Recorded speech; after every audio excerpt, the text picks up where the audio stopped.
हम जो है संविधान में बात कर रहे थे संविधान के भाग 3 मौलिक अधिकार का, है ना।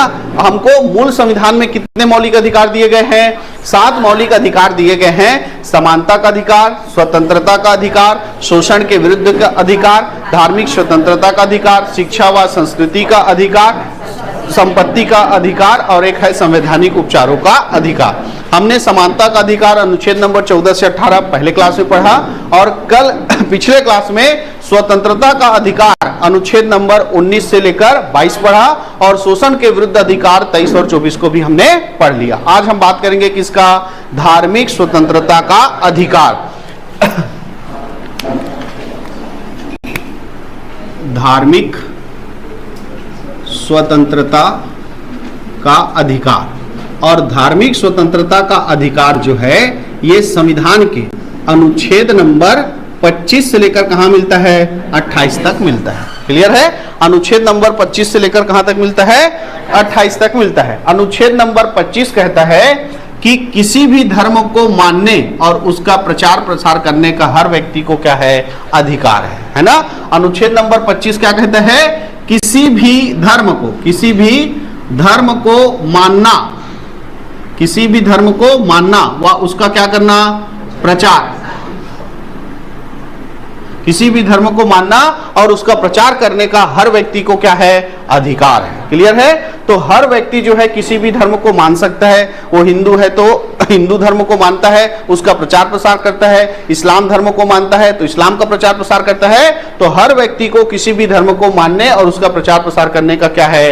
अधिकार है। क्लियर है? इसी अनुच्छेद नंबर 25 के तहत सिख, बौद्ध और जैन को हिंदू धर्म के अंतर्गत माना जाता है ना। इसी के अंतर्गत, इसी अनुच्छेद के अंतर्गत ही कौन कौन से धर्म को? सिख, बौद्ध और कौन सा? जैन। इसको क्या माना गया है? हिंदू ही माना गया है। इसको क्या माना गया है? हिंदू ही। संविधान के अनुसार से सिख जो है और जो जैन है और जो बौद्ध है वो संविधान के अनुसार से कौन से धर्म में है? हिंदू धर्म में। क्लियर है? सिख, देखो किसी को भी बिना लाइसेंस के हथियार रखने का परमिशन है क्या? नहीं है, गैर कानूनी है। तलवार वरवाल धर के घूम रहे हो, चाकू भी धर के घूम रहे हो, है ना। सब्जी काटे पर ले जाते हो तो ठीक है खरीद के, लेकिन उसको हमेशा अपने पास लेके घूम रहे हो तो उसके आप पुलिस क्या कर सकता है? पकड़ सकते हैं। चेक करते हैं नहीं, कहीं भी आते जाते हो तो तलवार हथियार नहीं रखना है। लेकिन देखो सिख लोग अपने साथ हमेशा क्या रखे रहते हैं? कृपाण रखे रहते हैं, तलवार रखे रहते हैं। वो परमिशन भी किसके तहत मिलता है? अनुच्छेद नंबर 25 के तहत। तो सिखों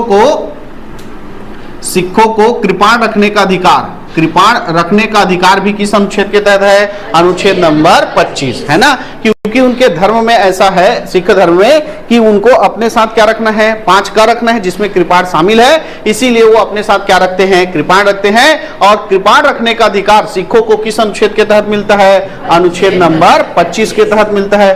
और इसी अनुच्छेद नंबर 25 के तहत यदि कोई व्यक्ति अपना धर्म परिवर्तन करता है यानी धर्मांतरण करता है तो उसको मौलिक अधिकार का क्या माना गया है? उल्लंघन माना गया है ना। अपराध नहीं है लेकिन उसको मौलिक अधिकार का क्या माना गया है? उल्लंघन माना गया है। क्लियर है? तो अनुच्छेद नंबर 25 के तहत मौलिक अधिकार का उल्लंघन माना जाता है किसको?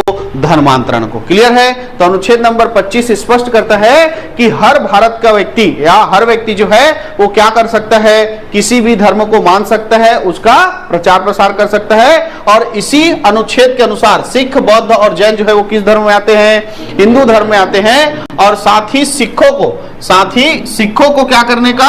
कृपाण रखने का अधिकार भी किस अनुच्छेद के तहत है? इसी अनुच्छेद नंबर 25 के तहत है। और धर्मांतरण को, जो धर्म परिवर्तन करते हैं ना, कई लोग हिंदू रहते हैं वो इस्लाम धर्म में चले जाते हैं, कई लोग हिंदू हैं वो क्रिश्चियन बन जाते हैं, कोई क्रिश्चियन जो है वो क्या बन जाता है? हिंदू बन जाता है। तो ऐसे धर्मांतरण को मौलिक अधिकार का क्या माना गया है? उल्लंघन माना गया।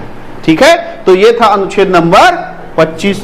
अनुच्छेद नंबर 26 कहता है धार्मिक कार्यों के प्रबंधन का अधिकार। अनुच्छेद नंबर 26 धार्मिक कार्यों के प्रबंध का अधिकार, प्रबंध का अधिकार। देखो आप कोई भी धार्मिक कार्य क्या कर सकते हो, करा सकते हो, है ना।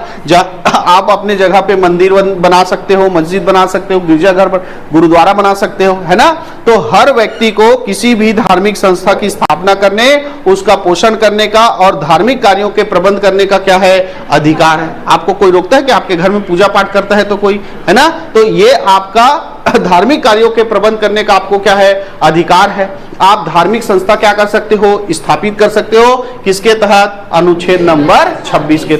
इसीलिए देखो मंदिर बन रहे हैं, मस्जिद बन रहे हैं, है ना। तो धार्मिक कार्यों के प्रबंध का अधिकार है और साथ ही आप धार्मिक कार्यों का भी क्या कर सकते हो, आयोजन कर सकते हो, धार्मिक संस्था की भी क्या कर सकते हो, स्थापना कर सकते हो। किस अनुच्छेद के तहत, अनुच्छेद नंबर 26 के तहत। अनुच्छेद नंबर 27, अनुच्छेद नंबर 27, धार्मिक कार्यों से एकत्र या आय में, धार्मिक कार्यों के से जो आय प्राप्त होता है वो कर मुक्त होगा। धार्मिक कार्य कर मुक्त होगा, है ना। धार्मिक कार्य क्या होगा, कर मुक्त होगा। धार्मिक कार्य कर मुक्त, यानी जितने भी पंडित लोग हैं जो भागवत पढ़ते हैं, ठीक है, कि कोई मानता होगा, किसी को बुरा मत मानना, जो लिखा है वही बता रहा है कि नहीं है भाई। जितने भी भागवताचार्य पैसा कमाते हैं उनको किसी भी प्रकार का टैक्स देने की जरूरत नहीं है, क्योंकि वो कैसा कमा रहे हैं, धार्मिक कार्य करके। कैसे कमा रहे हैं, धार्मिक का।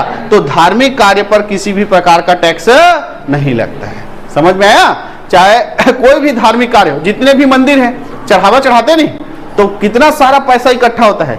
तो एक साल देखो, जितना पैसा मंदिर में चढ़ता है एक साल में, कोई भी मंदिर, और उतना ही पैसा आप कमाओ तो आपको क्या देना पड़ेगा, टैक्स। वो मंदिर में भी तो कमाई हो रहा है नहीं भाई, भला दान से कमा रहा है कैसे भी, लेकिन आ रहा है पैसा। लेकिन उस पैसे पर सरकार को कोई भी टैक्स देने की जरूरत नहीं है, इसीलिए मंदिर में लबालब पैसा रहता है। सबसे अमीर भगवान जानते हो कौन है तिरुपति बालाजी, भारी पैसा, है ना। तिरुपति बालाजी, शिरडी का साईं बाबा, ये भारी पैसा वाले भगवान हैं। इतना पैसा चढ़ता है इन मंदिरों में, लेकिन उनको किसी भी प्रकार को कर देने की जरूरत नहीं है। क्यों? क्योंकि अनुच्छेद नंबर 27 क्या कहता है कि धार्मिक कार्य क्या होगा, कर मुक्त होगा। अनुच्छेद नंबर 28, सरकारी संस्थाओं में धर्म संबंधी शिक्षा नहीं दी जाएगी।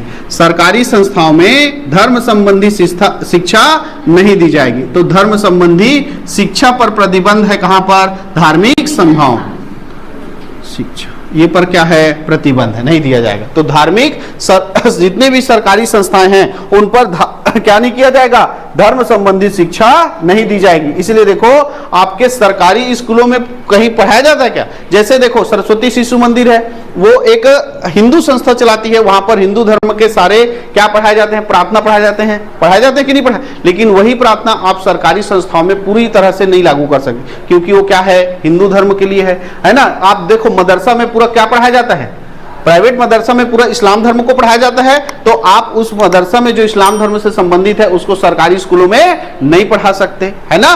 तो ऐसा धर्म संबंधी शिक्षा जो है आप कहां नहीं दे सकते, सरकारी संस्थाओं में नहीं दे सकते। क्लियर है। तो राजकीय शिक्षण संस्थाओं में धार्मिक शिक्षा नहीं दी जाएगी, ये लिखा है किसमें, अनुच्छेद नंबर 28 में। और यही 25 से लेकर 28 भारत के लोगों को दिया गया क्या है, धार्मिक स्वतंत्रता का अधिकार। समझ में आएगा। धार्मिक स्वतंत्रता का अधिकार कहां से कहां तक है, अनुच्छेद नंबर 25 से लेकर 28। अनुच्छेद नंबर 25 क्या बोलता है, किसी भी धर्म को मानने और उसके प्रचार प्रसार करने का अधिकार है। अनुच्छेद नंबर 26 क्या कहता है कि हमको धार्मिक संस्था स्थापित करने और धर्म संबंधी कार्य करने का क्या है, अधिकार है। ठीक है। अनुच्छेद नंबर 27 क्या कहता है कि धार्मिक कार्य से जो पैसा आएगा वो क्या होगा, कर मुक्त होगा। और 28 कहता है कि सरकारी संस्थाओं में धर्म संबंधी शिक्षा नहीं दी जाएगी। क्लियर है। अगला पढ़ेंगे कौन सा, शिक्षा व संस्कृति का अधिकार। शिक्षा व संस्कृति का अधिकार, शिक्षा व संस्कृति का अधिकार अनुच्छेद नंबर 29 और किस में है, 30। तो अनुच्छेद नंबर 29, अनुच्छेद नंबर 29 है ना। अनुच्छेद नंबर 29 कहता है कि अल्पसंख्यक वर्गों के हितों का संरक्षण। क्या लिखा है इसमें, अल्पसंख्यक वर्गों, अल्पसंख्यक समझते हो रे, अल्पसंख्यक वर्गों के हितों का संरक्षण। अल्पसंख्यक मतलब जिनकी संख्या, जिस वर्ग की संख्या भारत में क्या है, कम है। जैन धर्म कम है, मुस्लिम धर्म के लोग यहाँ पे कम है ना, तो ऐसे लोगों को क्या कहा जाता है, अल्पसंख्यक। जैन है, बौद्ध है ना, फारसी है, ये सब भारत में किस में आते हैं, अल्पसंख्यक में आते हैं। तो अल्पसंख्यक वर्गों के हितों का संरक्षण। अब देखो इसको क्यों जोड़ा गया, हमारा जो देश है वो पहले क्या था, हिंदू बहुल्य था, हिंदू लोग ज्यादा थे, तो हर एक जो, लेकिन भारत में हर धर्म के लोग हैं, नाना प्रकार की यहाँ पे धर्म के अंदर और बटे हुए हैं, जिनकी अपनी क्या है भाषा है, अपनी क्या है बोली है, अपनी क्या है संस्कृति है। तो अगर ये अधिकार ना दिया जाए कि हर व्यक्ति को अपनी भाषा, बोली, लिपि, संस्कृति को बनाए रखने और उसको संरक्षण रखने का क्या है अधिकार है, तो वो धीरे धीरे क्या हो जाता, समाप्त हो जाता। इसीलिए इसमें लिखा गया अनुच्छेद नंबर 29 में कि अल्पसंख्यक वर्गों के हितों का संरक्षण, यानी इसके तहत किसी भी व्यक्ति को अपनी संस्कृति, अपनी अलग की क्या होती है संस्कृति होती है, अपना अलग से क्या होता है लिपि होता है, अपना अलग क्या होता है भाषा होता है, इन सब को बनाए रखने का और उसको संरक्षण करने का क्या है अधिकार है। संरक्षण करने का क्या है अधिकार है, किसके तहत, अनुच्छेद नंबर 29 के तहत। अनुच्छेद नंबर 29 के तहत हर व्यक्ति को अपनी संस्कृति, अपनी भाषा, अपनी बोली, अपनी लिपि, इन सब को बनाए रखने का और उसको संरक्षण करने का क्या है अधिकार है। इसीलिए तो हम छत्तीसगढ़िया लोग छत्तीसगढ़ी भाषा को क्या रखे हैं, बनाए रखे हैं, बोल रहे हैं और उसके विकास के लिए क्या करते हैं, काम करते हैं, क्योंकि हर व्यक्ति को यह अधिकार है कि वो अपनी संस्कृति, लिपि, भाषा को बनाए रख सकता है और उसका क्या कर सकता है संरक्षण कर सकता है। क्लियर है अनुच्छेद नंबर 29। अनुच्छेद नंबर 30, अनुच्छेद नंबर 30 है अल्पसंख्यक वर्गों को, जितने भी अल्पसंख्यक वर्ग हैं उनको प्रशिक्षण संस्था स्थापित करने का क्या होगा अधिकार होगा और उसको चलाने का भी क्या होगा अधिकार। इसलिए देखो ना, मदरसा चलता नहीं, गुरुकुल चलता, गुरुकुल नहीं चलता।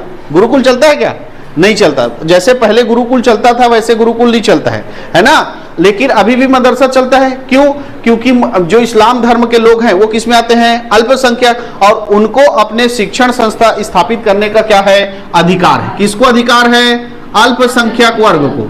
अल्पसंख्यक जितने भी वर्ग हैं उनको क्या अधिकार है, शिक्षण संस्थाएं स्थापित करने का और उसके प्रशासन का क्या है अधिकार है। कोई भी शिक्षण संस्थाएं जो है स्थापित कर सकता है जो अल्पसंख्यक वर्ग है और उसको क्या कर सकेगा, संचालित कर सकेगा। ऐसा अधिकार मिलता है किसमें, अनुच्छेद नंबर 30। क्लियर है, ये है शिक्षा और संस्कृति का अधिकार, अनुच्छेद नंबर 29 और 30। ध्यान से सुनो रे, उहाओ मत, है ना, कि ये तुम्हारे क्या है, तुमको भारत सरकार के द्वारा मिला गया अधिकार है, जिससे आज तुम लोग क्या थे, अनिभिज्ञ थे। तुम लोग को घूमने दिया जाता इधर उधर, तो हमार पैसा हम घूम ले, वैसे का था तुम है कि नहीं, ऐसी है नहीं, ये नहीं है बेटा।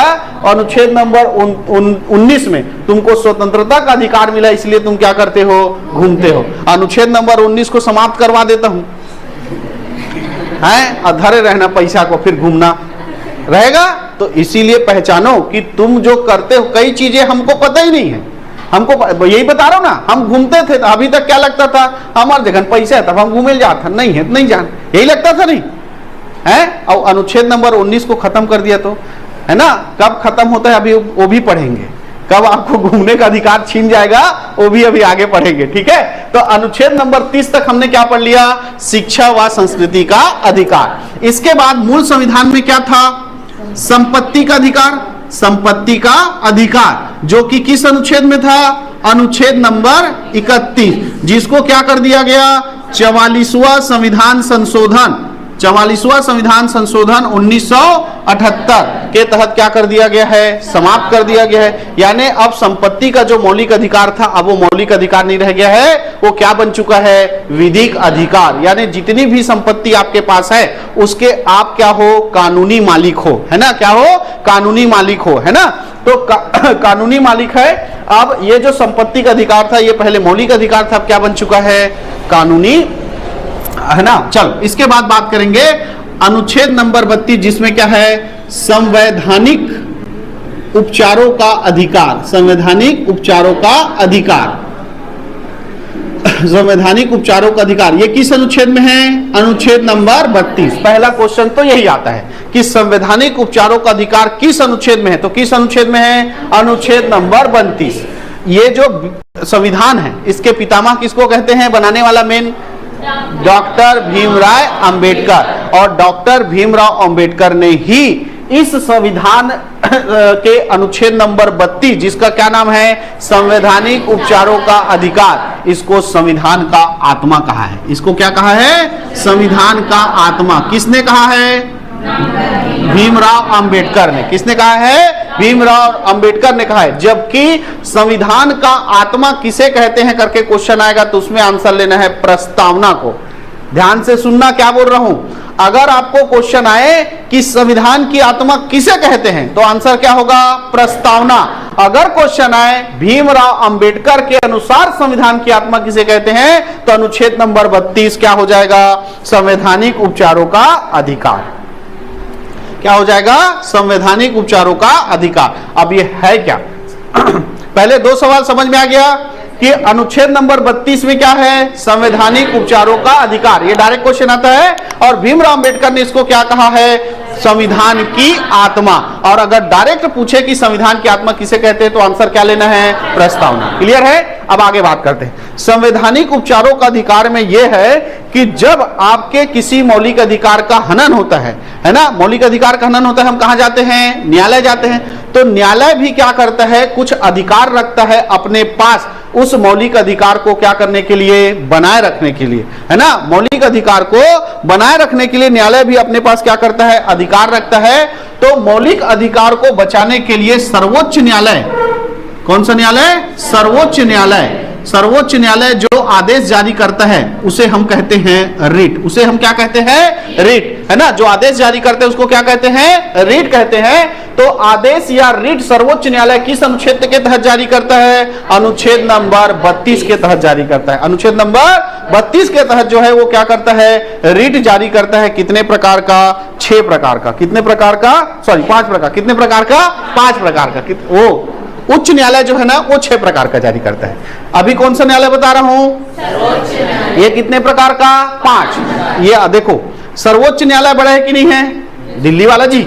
और सब राज्य में क्या है, उच्च न्यायालय छोटा है। लेकिन रिट जारी करने के मामले में उच्च न्यायालय की शक्ति क्या है, ज्यादा है। किसके मुकाबले, सर्वोच्च न्यायालय के। ये कई बार पूछा गया है, ठीक है। तो रिट जारी करने के मामले में उच्च न्यायालय की शक्ति ज्यादा है, किसके मुकाबले, सर्वोच्च न्यायालय के मुकाबले। लेकिन अनुच्छेद नंबर 32 के तहत सर्वोच्च न्यायालय क्या करता है, रिट जारी करता है। कितने प्रकार का, 5 प्रकार का। पहला है बंदी प्रत्यक्षीकरण। पहला क्या है, बंदी प्रत्यक्षीकरण, ठीक है। दूसरा है परमादेश। दूसरा क्या है, परमादेश, ठीक है। तीसरा है प्रतिषेध। तीसरा क्या है, प्रतिषेध। तो पहला क्या है, बंदी प्रत्यक्षीकरण, दूसरा है परमादेश और तीसरा क्या है, प्रतिषेध, ठीक है। उसके बाद है उत्प्रेक्षण, उत्प्रेक्षण। और एक है कौन सा, अधिकार परीक्षा, अधिकार परीक्षा, ठीक है। तो ये 5 रिट जारी करता है कौन, सर्वोच्च न्यायालय। पहला क्या है, बंदी प्रत्यक्षीकरण, दूसरा क्या है, परमादेश, तीसरा कौन सा है, प्रतिषेध, तीसरा कौन सा है, उत्प्रेक्षा, और 5वां कौन सा है, अधिकार परीक्षा। क्लियर है।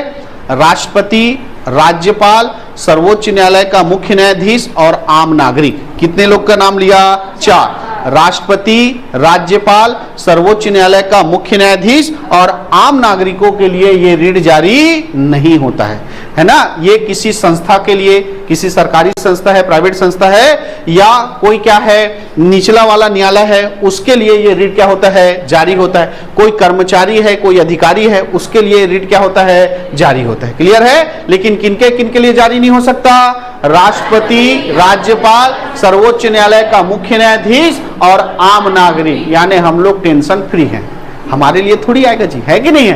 तो क्या होता है, ये रिट जारी होता है तो जब बंदी प्रत्यक्षीकरण वाला रिट जारी करता है जिस भी कर्मचारी के लिए, जिस संस्था के लिए, तो उसका मतलब होता है कि उसको सशरीर क्या करना है, प्रस्तुत करना है। जैसे सर्वोच्च न्यायालय ने किसी अधिकारी के लिए क्या जारी कर दिया, बंदी प्रत्यक्षीकरण, तो उस अधिकारी को सशरीर एकदम कहां प्रस्तुत करना पड़ेगा, सर्वोच्च न्यायालय में प्रस्तुत करना पड़ेगा।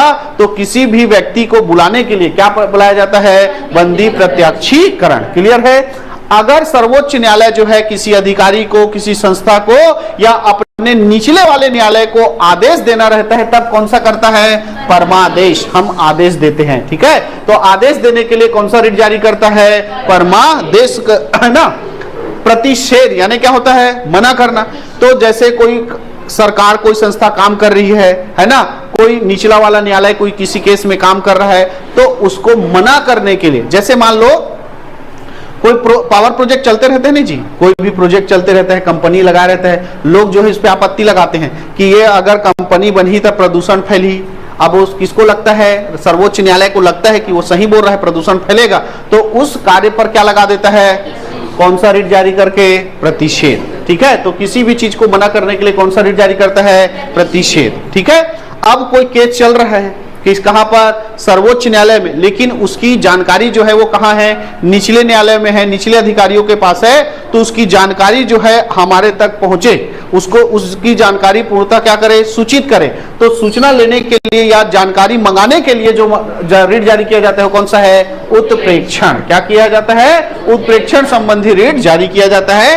कोई भी सूचना क्या करने के लिए? प्राप्त करने के लिए। इसका मतलब होता है पूर्णतः क्या करे? सूचित करे। क्लियर है। लास्ट है अधिकार परीक्षा। यदि कोई सरकारी संस्था है या कोई अधिकारी है जो अपने अधिकार से बाहर काम करता है ना, अपने अधिकार से क्या करता है? बाहर काम करता है, लेकिन अब सर्वोच्च न्यायालय को पूछना है कि किस अधिकार से किया है।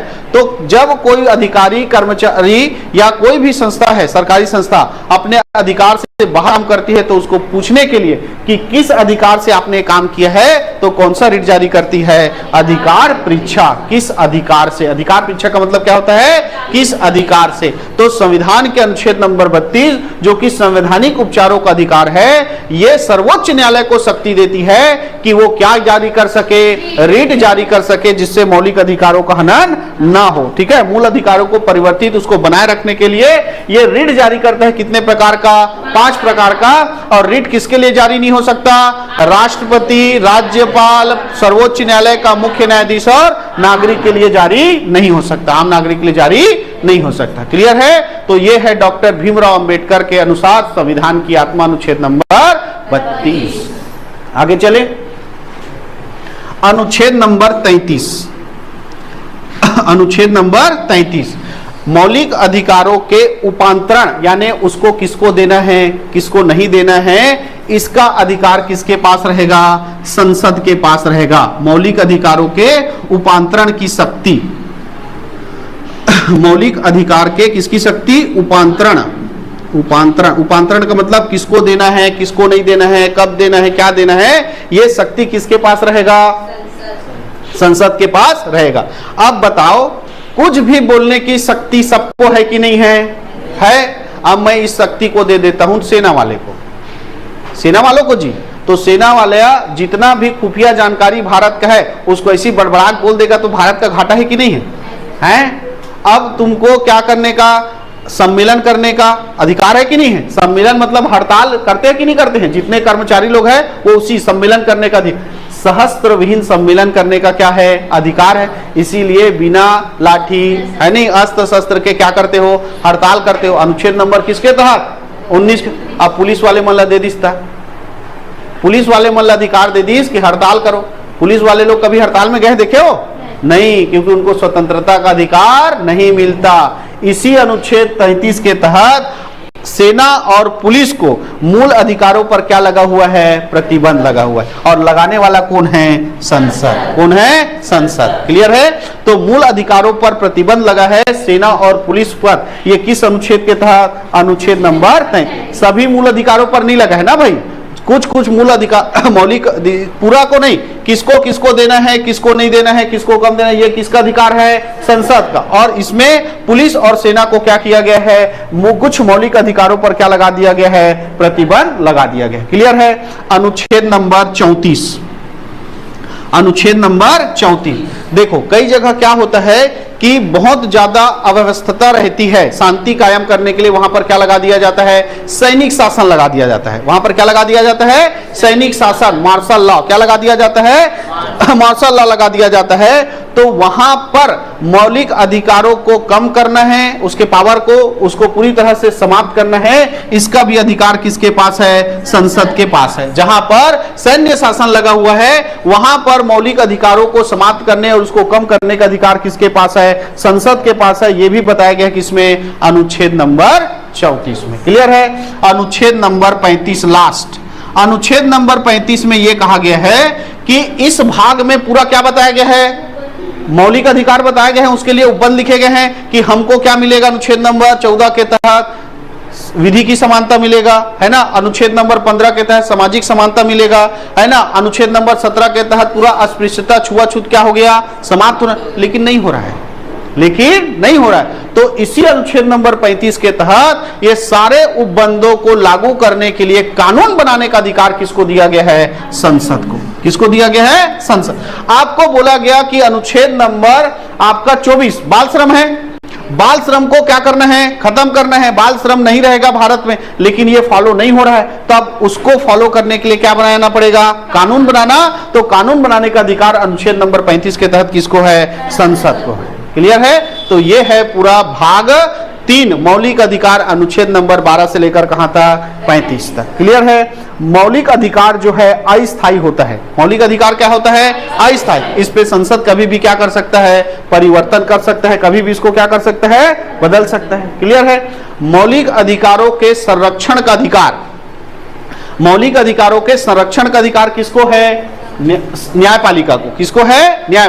आपके मौलिक अधिकार का हनन हो रहा है तो उसकी रक्षा कौन करेगा, न्यायालय करेगा। अनुच्छेद नंबर 13 के तहत, अनुच्छेद नंबर 13 के तहत मौलिक अधिकारों के संरक्षण का अधिकार किसको है, न्यायालय को है, न्यायपालिका को है कि आप मौलिक अधिकार का क्या कर सकते हो, आपका हनन हो रहा है तो आप संरक्षण के लिए किसके शरण में जा सकते हो, न्यायपालिका के शरण में जा सकते हो। मौलिक अधिकार को परिवर्तन करना है, मौलिक अधिकार को क्या करना है, परिवर्तन करना है। ठीक है। मौलिक अधिकार को क्या करना है, परिवर्तन करना है। तो वो अधिकार भी किसके पास है, न्यायालय के पास है ना। न्यायालय में क्या है, परिवर्तनी है। आप न्यायालय में जाओगे तो मौलिक अधिकारों को क्या किया जा सकता है, परिवर्तन किया जा सकता है। और साथ ही संसद जो है मौलिक अधिकारों में भी क्या कर सकती है, बदलाव कर सकती है, सब परिवर्तन कर सकती है। लेकिन मौलिक अधिकारों के निलंबन का अधिकार, जैसे मौलिक अधिकार अभी है, अनुच्छेद नंबर 19 के तहत हर भारतीय को क्या मिला है, स्वतंत्रता का अधिकार मिला है। उसको निलंबित करने का अधिकार किसके पास है, राष्ट्रपति के पास है। मौलिक अधिकारों के निलंबन का अधिकार किसके पास है, राष्ट्रपति के पास है। किसके पास है, राष्ट्रपति के पास है। जब राष्ट्रीय आपातकाल लगता है, राष्ट्रीय आपातकाल अभी आगे पढ़ेंगे, भाग कौन सा रहेगा आपातकाल का, आपातकाल किस भाग में है, 18 रे, पहले याद करो कैसे याद कराया था, है ना। तो भाग 18 में आपातकाल है, उसको पूरा पढ़ेंगे। आपातकाल क्या होता है, कैसे लगता है। तो जब भी भारत में आपातकाल लगता है तो अनुच्छेद नंबर 19 ऑटोमेटिक समाप्त, अनुच्छेद नंबर 19 क्या हो जाता है, समाप्त, स्वतः ही क्या हो जाता है, समाप्त। जैसे मान लो आज राष्ट्रपति घोषित कर दिया कि भारत में क्या है, आपातकाल, तो आपका घूमना फिरना, दुनिया भर का बोलना सब क्या हो जाएगा, बंद। ठीक है। तो आपातकाल के दौरान अनुच्छेद नंबर 19 क्या हो जाता है, स्वतः ही समाप्त हो जाता है। 20 और 21, अनुच्छेद नंबर 20 और 21 ये कभी समाप्त नहीं होता है। और बाकी जो मौलिक अधिकार हैं वो राष्ट्रपति के द्वारा क्या किए जा सकते हैं, निलंबित किए जा सकते हैं। राष्ट्रपति के द्वारा क्या कर सकते हैं, निलंबित। क्या मतलब है, कुछ समय के लिए बंद, कुछ समय के लिए बंद, लेकिन पूरा समाप्त करने का अधिकार किसको है, संसद को है। तभी तो ये किया ना संसद 44वां संविधान संशोधन करके किसको हटा दिया, संपत्ति के मौलिक अधिकार को हटा दिया।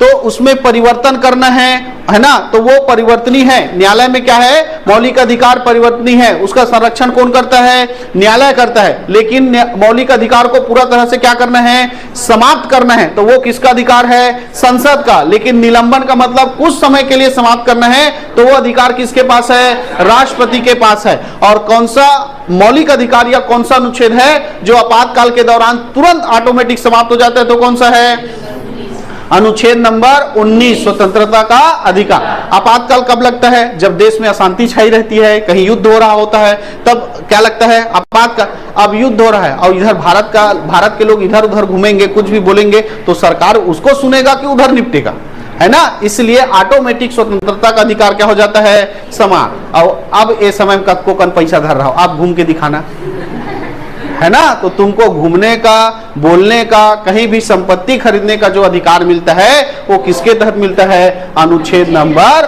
19 के तहत मिलता है। क्लियर है। और 20 और 21 जो है कभी भी समाप्त नहीं होते। अनुच्छेद नंबर 20 में क्या था?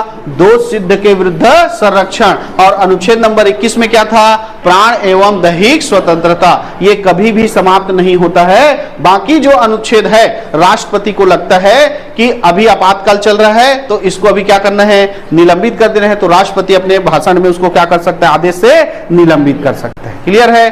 अनुच्छेद नंबर 15, अनुच्छेद नंबर 16, अनुच्छेद नंबर 19, अनुच्छेद नंबर 29 और अनुच्छेद नंबर 30। कितना ठो बोला? 5 ठो। अनुच्छेद नंबर 15, अनुच्छेद नंबर 16, अनुच्छेद नंबर 19, अनुच्छेद नंबर 29 और अनुच्छेद नंबर 1 केवल भारतीय नागरिकों को प्राप्त है। ये केवल किसको प्राप्त है? भारतीय नागरिक। अनुच्छेद नंबर 15 में क्या है? सामाजिक समानता। क्या है? सामाजिक समानता। पलट के मत देखो रे, मैं बता तो रहे, याद नहीं है तिलक में जानते छोटू मल्ला हैं, पढ़ू तब याद रही, है कि नहीं है? और नहीं पढ़ू कहां याद रही। अनुच्छेद नंबर 15 में क्या है? सामाजिक समानता। अनुच्छेद नंबर 16 में लोक अभियोजनों के अवसरों में समानता। और 19 में स्वतंत्रता का अधिकार। 29 में है अल्पसंख्यक वर्गों के लिए हितों का संरक्षण। और अनुच्छेद नंबर 30 में है अल्पसंख्यक वर्ग शिक्षण संस्थाएं और उसका प्रशासन कर सकती है। क्लियर है। ये केवल किसको दिया गया है? भारतीय नागरिक। अब क्यों दिया गया? अब मान लो अफ्रीका कोई आदमी आ गया, वो बोलेगा कि मेरे अफ्रीका में ऐसे चलते मैं भारत में भी चला हूं। ये अनुच्छेद नंबर 29 में लिखा है। अनुच्छेद नंबर 29 तो अफ्रीका वाले पर नो है, हमारे कहाँ खबर है? भारत में रिबे तब ते अपन संस्कृति, अपन जो बोली है वो लगा कर बे रख सके। अब दूसरा देश क्या ही देनो अपना संस्कृति लगाए, कतेक जन के रक्षा करत रही है कि नहीं है। तो दूसरे देश के ना बाकी पूरा इसको छोड़कर, जैसे आपको क्या मिला है? विधि की समानता मिला है। विधि की समानता, तो भारत के नागरिकों को भी विधि की समानता मिला है, तो विदेश से आया हुआ व्यक्ति को भी क्या मिलेगा? विधि की समानता। समझ में आया?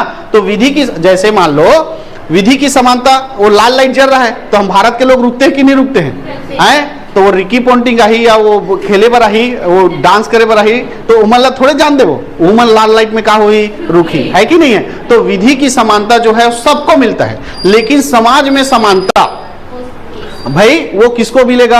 हमारा समाज है तो हमको, अब वो अफ्रीका वाला आ गया झिंगा लाला करते तो उसको थोड़ी देंगे, है कि नहीं है? तो सामाजिक समानता जो है केवल भारतीय नागरिकों। अब वो आई बोला नौकरी देगी तो नौकरी थोड़े देवो, यहाँ हमारे पर नौकरी नहीं मिलाते, है कि नहीं है? तो लोग अभियोजनों के अवसरों में समानता भी किसको मिलता है? भारतीय नागरिकों को मिलता है। तो अनुच्छेद नंबर 15, अनुच्छेद नंबर 16, अनुच्छेद नंबर 19, 29 और 30 ये केवल किसको मिलता है? ठीक है।